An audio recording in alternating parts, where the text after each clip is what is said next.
Hello and welcome to this special show called Diaspora Diamonds, which is our salute to over 32 million strong Indian diaspora present in over 200 countries worldwide.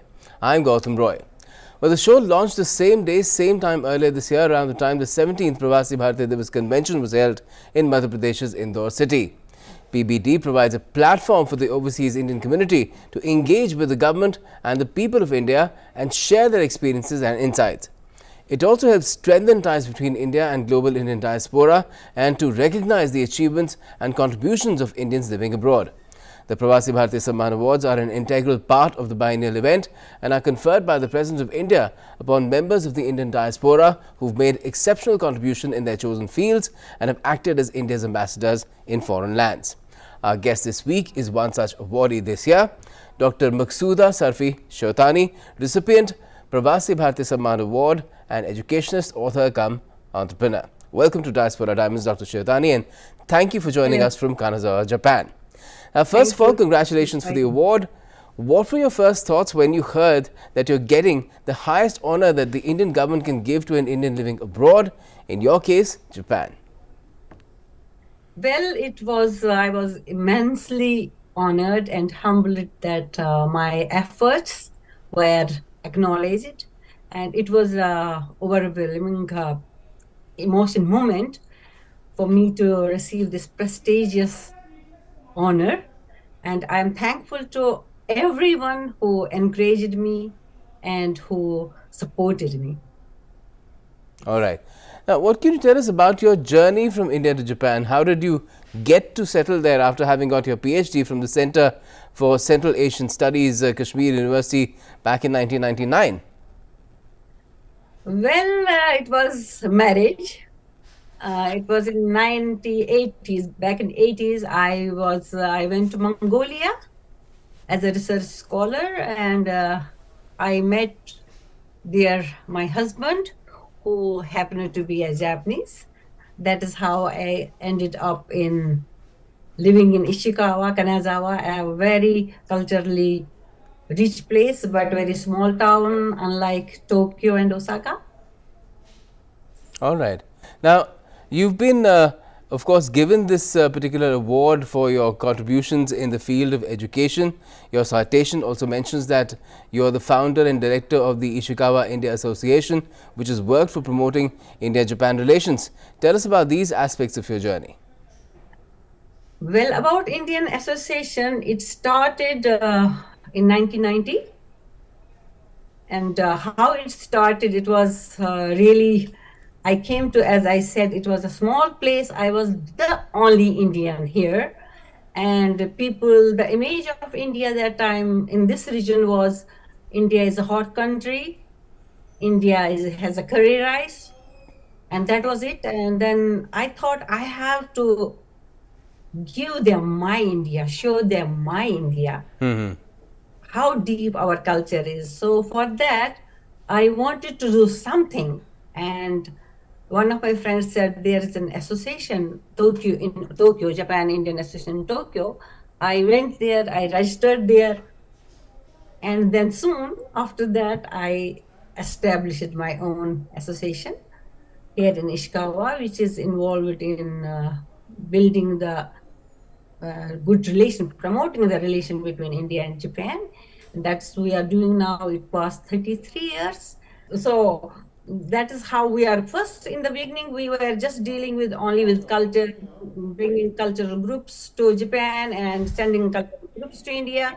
And then we expanded in education, and we started doing educational exchanges, and we started giving also scholarships to the sponsored students who deserve. And then we also did some MOUs with different universities. And then that's what we are doing. And then also we are doing about this business coordination between Japanese companies and Indian companies. There is a long list. We cannot do it alone, but with the help of Indian Embassy in Tokyo and ICCR in India, Indian Japanese Embassy in India, and then the Japan Foundation, and our prefectural government, everyone together, we started this association, and it is now 33 years. And if I start talking about it, it will be it's a long list. It will take Okay, okay. Now, your citation also says that you established the Ishikawa International Lounge and you've been working for international foreign students in the Ishikawa prefecture. Now, how exactly have you been helping these students and what does this lounge exactly do? Yes, this international launch back in 80s, as I said before, of course, I was the only one Indian, and there were not a lot of foreigners also. But we didn't have any place to sit and discuss things, exchange our ideas, and for that we needed a place. And I requested prefectural government, and there was this international women's wing, and they, with the help of them, we established this international launch. And what we do there was to teach Japanese language Okay. free of no fees, and then Japanese culture. And then there also I was teaching English and Indian whatever culture I could do that time, because I was also young. So those days, those people who come there, they learn Japanese culture and they become the ambassadors of Japan. When they go back to their respective countries, they just take this good beauty of Ishikawa to their country, and that helps bringing people back to Ishikawa. That's how it's still working, and I'm proud of that.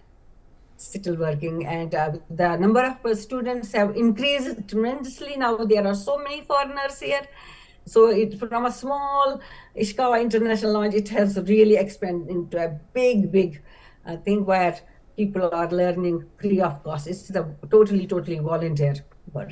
Wonderful, very commendable. We're running some images also that you in fact sent us across of all those activities that have been done over the years. Now let's get back to your citation again, because it further says that you've been assisting Kashmiri female students through Kashmir Japan scholarships. Since when have you been doing this, and how many girl students have you been able to help so far? It's also actually, I am a member of International Federation of Women's Association, and we have also Japan Women's University Association. With the help of this association, I requested them that we should do something in Kashmir. For this association only supports the girl students who want to go for higher education. And we have currently we have 29 students in Kashmir, and every year new students come, and we give scholarship to deserving students who want to go for higher education. That's what we are doing. We have 2 colleges in Kashmir where we are doing that. Great. And your books have also been mentioned in the citation, saying that they helped promote Indian culture in Japan. Now, what kind of books have you written, and how do they help bring India and Japan closer?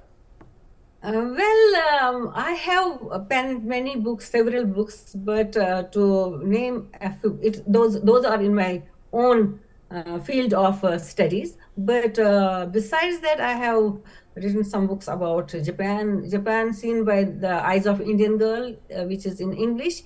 That's for everyone who wants to know about Japanese culture, Japanese education system, Japanese work culture. That you will find in India. Mostly it is in every library, I think. It is still there, I suppose, I hope. And then there is another book which I wrote is about wonders of Sari. That I wrote because in my restaurant, I have a restaurant, I operate a restaurant also. There, so far, we have more than 50,000 women who wore saris. That is a record. Okay, and wonderful. For that, I got the governor's award also. And the book is about how to drape the saris and how was the reaction of these all wonderful Japanese women when they wore Indian costume, how they felt. And then there is another book which is called Tara. It is in Japanese, and it is about Indian family system, Indian parenting, Indian education system. And this book actually was inaugurated, and the opening ceremony was done by our former Prime Minister Honorable Mori Yashiro, and he took this book along with him and he visited India in 2002, and he said it was a great help to talk with other his counterparts there, to because he already had this little hints what culture we have in India, what culture we have when we deal with friends. That's that book. And the last book, 2020, it was 2020, I wrote, is about my proud country, India and Japan. It is also in Japanese. It is in this book, it is mostly about the current situation, current relations between India and Japan. And I'm sure it will help people, and it is helping people to understand India much better. And so they want to go to India, invest in India, it is all history and current. So I think these are helping. Excellent. That's quite a wide selection for people to pick and learn, what sort of relations India and Japan have had through the years and even now. Now, according to the profile that you sent in, you mentioned it as well. You've done your bit to put the Indian cuisine on the map as well in Japan. So how did that happen, the restaurant business? Yes, when I was thinking what to do with this, I need a platform for my association. I was thinking it was not still in there. So I thought I need a platform for that. As you know, everything starts with food. It is a window to heart. So I thought I need this, and I started it Indian cuisines first. Then I started association. And this is now 36 years old restaurant, and it is the first Indian restaurant in whole Hokuriku region. We call it whole Hokuriku, Hokuriku region, and we got many awards for it. And it has become a cultural hub. Everything starts from Rubina. All the meetings, our former prime ministers, all our ambassadors, everyone who comes this side of Japan or in our restaurant. So it's really playing a great role. It gives food, tasty food, and then it gives a platform to discuss India, enjoy India, know India. That's how Rubina is working. And you have cuisines here from all corners of India? All corners. When I want to make something special, I make Kashmiri cuisines. Also, I put something, and also this is also interesting. We sell pani puri. Wonderful. Pani street food also, and people love it. So this is, and this time former our current prime minister has gone. Then he visited India. He has tasted this Indian pani puri. And last time when I was in Sakura mini party in Tokyo embassy of our Indian embassy, Mrs. Kishida, our prime minister's wife, she came and she had also pani puri. So that's how cuisines are working here. Yeah, Prime Minister Kishida had that at Prime Minister Modi's residence now, and I'm sure he was quite impressed because it's such a smorgasbord of all kinds of flavors and spices. Really, pani puri, it really encapsulates all of India. Now, you've been living in Japan for several years, so it must have given you a lot of insight into the Japanese socio-economic milieu as well. What common ground do you see with India which could be built upon further to bring the two countries and societies even closer? As you know yourself also, here in Japan, our relationships have always good. And in this time, India has manpower, intelligent, educated manpower, and Japan has technology and skill. Combined, if we come together, combine these two, it will tremendously change the scenario of all these Southeast Asian countries everywhere. So I think we have a lot of hope, and we have a lot of I am missing the words. What we say? We have a lot of scope in doing more to have our relations not only in culturally, business wise also We have smart cities in India. We have so many things, and there we can use Japanese technology, we can use their skill, and Japanese people, they have understood that also. They know the importance. Now I can feel that they know the importance of India now. 30 years back, 36 years back, I had to tell them what India is.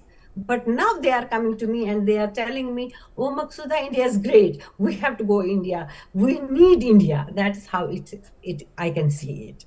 Oh, wonderful. Because the unique things that India and Japan have together is a good blend of tradition and modernity.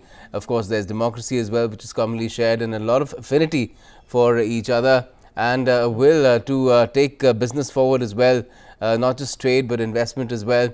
Again, that brings me around to the next question as to how is India viewed by the Japanese. You've partly answered that already, but is India seen as a rising global power as well, which is also the voice of the global south, as it is seeking to be while hosting the G20 summit this year?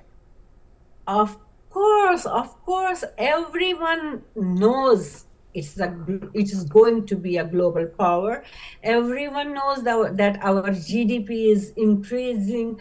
Everyone knows that we are going very soon to be the 5th in the world economy. So, we are already the 5th largest economy in the world. Denying it. There is no denying it. They know, they know how important India is for Japan. And for that also they want, before I was going to them, please invest. Now they are coming to me, Maqsooda, show us the way. We want to invest. We want to go and just contribute there. We want to, and our ambassador put it very nicely, that he told them, you go and earn money in India and bring Japan back to number 3 position. So that's how it is happening. So everyone knows, and I'm feeling so proud of it. Wonderful. Now, Indians have had a long-standing presence in Japan as well. The numbers are modest, around 40,000, but range from professionals to business persons to educationists such as yourself. Now, how have they been contributing to the advancement and progress of Japan? How is their contribution viewed by their adopted country? I believe your contributions have received numerous recognitions by different Japanese authorities as well. Actually, it is really everywhere.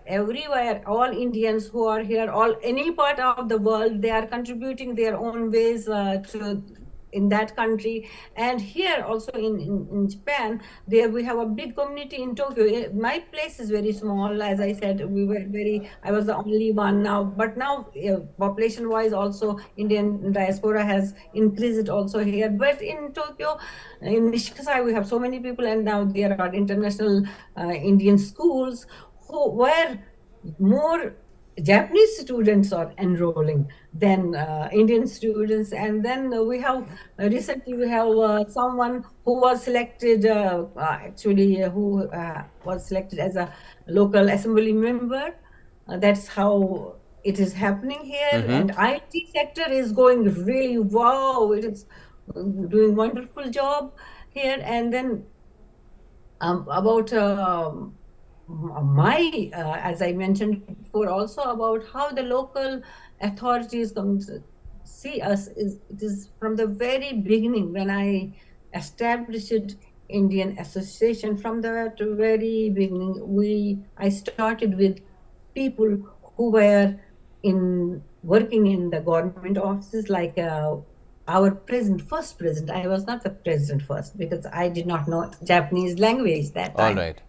And so the first president of Indian Association was Dr. Okabe, who was also the assembly member, prefectural assembly member. And governor is our honorary advisor. All the prefectural members, we have assembly league, India, Japan, Friendship Assembly League, who are also with us, working with us, together with us. So from the very beginning, they were there. It's not only me, it is all of them who are also contributing together and they are recognizing my association's efforts to bring these two countries together.